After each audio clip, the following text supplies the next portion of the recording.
कलाम जनाब जवाद शेख का है। कोई इतना प्यारा कैसे हो सकता है, फिर सारे का सारा कैसे हो सकता है।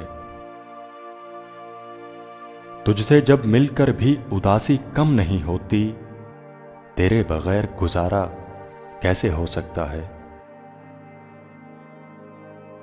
कैसे किसी की याद हमें जिंदा रखती है, कैसे किसी की याद हमें जिंदा रखती है, एक ख्याल सहारा कैसे हो सकता है। यार हवा से कैसे आग भड़क उठती है, लफ्ज कोई अंगारा कैसे हो सकता है। कौन जमाने भर की ठोकरें खाकर खुश है, कौन जमाने भर की ठोकरें खाकर खुश है, दर्द किसी को प्यारा कैसे हो सकता है। हम भी किसी एक ही शख्स के होकर रह जाएं,